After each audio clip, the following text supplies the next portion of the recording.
Welcome to the Deep Dive. Today we're tackling a topic that, well, it affects hundreds of millions of people. Depression treatment. If you've ever felt like you're chasing a single solution, a pill, a specific therapy, only to find that the relief just doesn't last, then this deep dive is for you. We're going to move beyond that simple view and explore a whole person approach that's required for lasting healing. And we really have to start by just grounding this in the reality of the situation.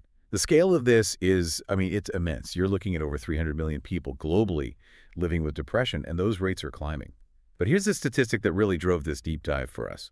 Roughly 1/3 of people who seek traditional care get little or even no lasting benefit. 1/3. That is just staggering. If the standard methods are failing that many people, we have to stop treating the brain like it's, floating in a jar somewhere. So our mission today is to understand why that single magic bullet idea so often misses the mark. We found a really clear blueprint that argues real healing has to combine treatments across 3 areas: the mind, the soul, and the body. Precisely. Yeah. And when you look at the current crisis, the problem isn't usually the patient.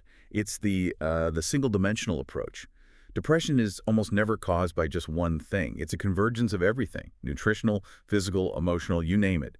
And yet we still lean on these solutions that only address one tiny piece of that puzzle. Right. And let's talk about the first go-to for so many people: medication.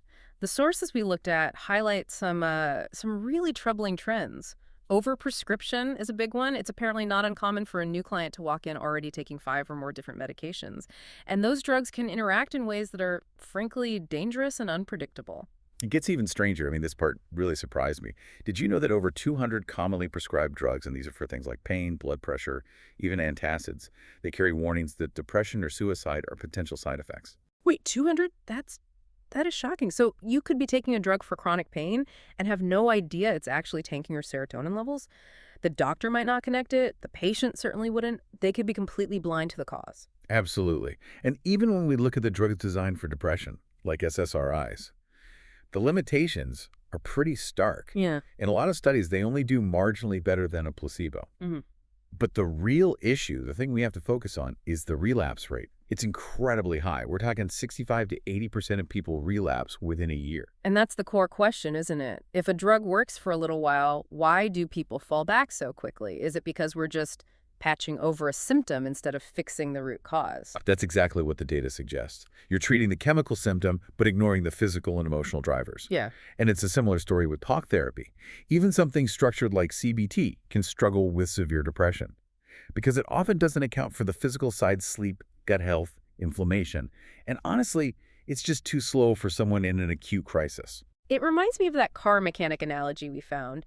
If your car's engine is stalling, the tires are flat, and the steering is shot, you don't just keep getting an oil change. But that's what we do. We keep trying the one fix. You need a full diagnostic, a whole system check. Which brings us right to that integrated model, the whole person blueprint. It's based on this core idea that the mind and body are inseparable. You can't treat one without the other. So to heal depression, you have to heal the body too.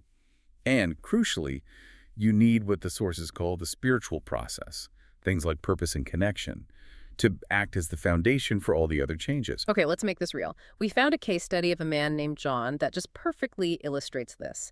He showed up at a clinic. He's in his early 40s, severely depressed, overweight, major digestive problems, and he's already on 5 different medications for his mood and anxiety. Right, and he'd been seeing specialists for years, so his care was completely fragmented. One doctor for his gut, another for his mood. No one was connecting the dots. Nobody stepped back to ask the most basic question of all: what are you putting into your body every day? And what was the answer to that? He was addicted to highly caffeinated energy drinks and sugary foods. All the caffeine was causing severe dehydration. It was washing out all his B vitamins, which you need for mood regulation, and it was just destroying his gut bacteria, which led to this awful cycle of sugar binges and crashes. All of these physical things were actively sabotaging any mental health treatment he was trying. That's the key insight right there. Years of psychiatric care can be completely canceled out by a sugary drink. So what happened when they addressed all of it together? The diet. And I think they started him on mindful walking. The transformation was dramatic. The walking was huge. At first, he could barely make it halfway around the block. But by linking that physical movement with being present and mindful, he eventually got up to 6 laps a day. And that wasn't just exercise. It was this integrated act that boosted his mood, it cleared his head, and it restored his self-esteem. It showed him he had agency. John's story really puts a spotlight on behavior. And maybe the most critical behavior when we talk about the mind is sleep. We all know sleep and depression are linked, but it's this vicious chicken and egg problem, right? It is a terrible one. 3 out of 4 people with depression struggle with insomnia. And almost 90% of those with severe depression have that horrible early morning insomnia where you wake up hours too early and your mind just starts racing. So what's actually happening in the brain during deep sleep that's so important? Why is it more than just rest? Think of it like the brain's overnight factory reset.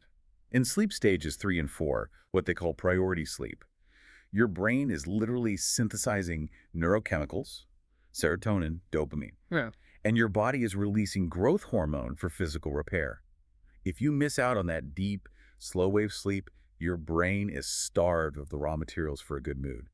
You wake up feeling like a dish rag, and there's a biochemical reason for it. Which makes sleep hygiene a top priority. I found this great, really practical tip from a Baylor University study.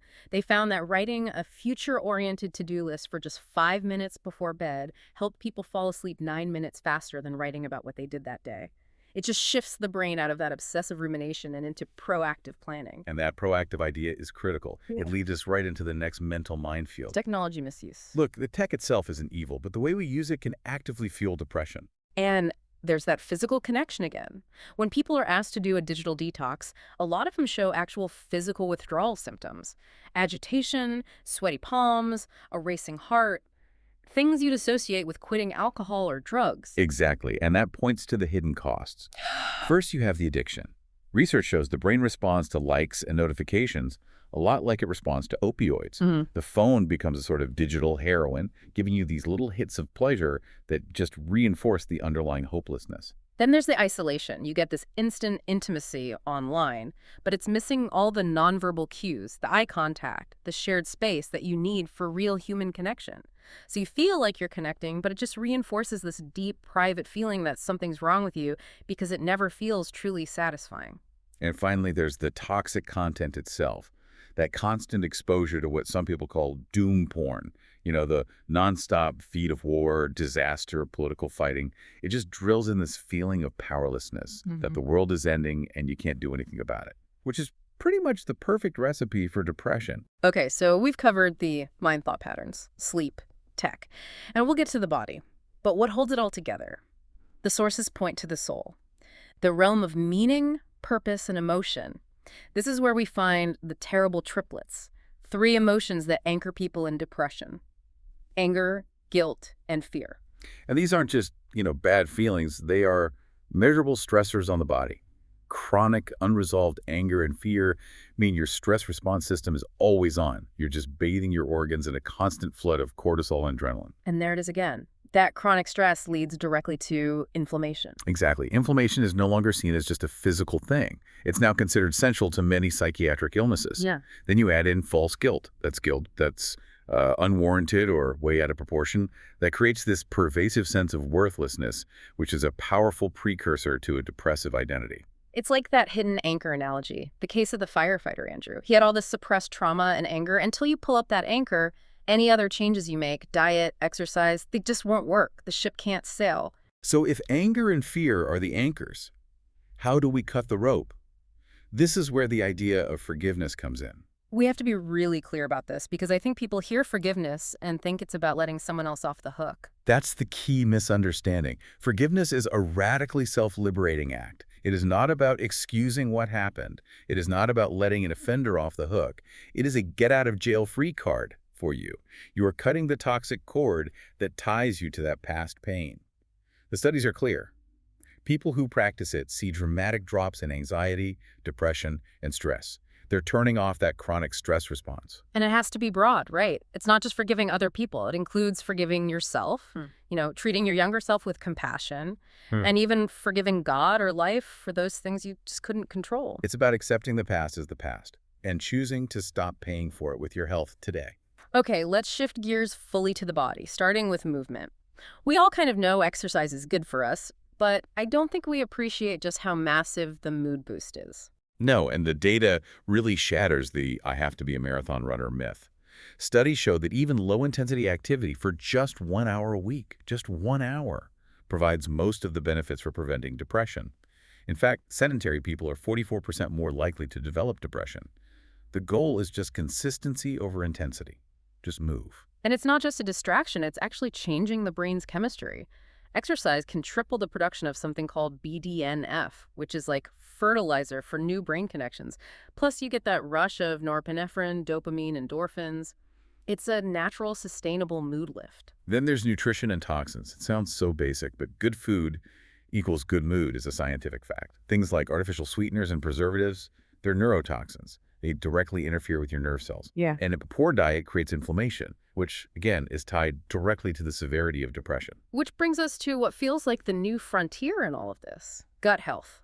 The gut-brain axis. We're learning that the vagus nerve is like a two-way superhighway between your gut and your brain. This connection is absolutely critical. We're now talking about psychobiotics. These are specific strains of gut bacteria that directly affect your mood by producing neurotransmitters. But when your gut is out of balance, usually from an inflammatory diet, you can get something called serotonin steal. Serotonin steal. Okay, that sounds intense. What is that? It is. Your body uses a chemical called tryptophan to make serotonin in your brain. But when you have inflammation, your body diverts that tryptophan away from your brain to go fight the inflammation instead. So it's literally stealing the building blocks for serotonin. The result is more anxiety and more depression. So fixing your gut isn't a side issue. It's getting to the chemical root of the problem. So as we wrap up this deep dive, the message seems so clear. Depression is not a life sentence. It's not a fixed identity, but real lasting healing.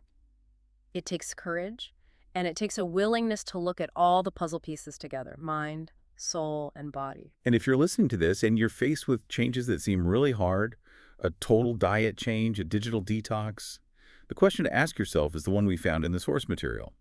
What have you got to lose by trying? This whole person approach isn't a guess. It's a proven method for getting well. And here's a final thought for you to take with you. Think of recovery less like a detour that gets you back to where you were, and more like a completely new road to a new destination. Since every single thing humans create begins as an image in the mind, start there. Actively work to replace those dull, dark projections of the future with a vivid, detailed image of your future, self-happy, healthy, free. You can choose what you see, and you will eventually create what you envision.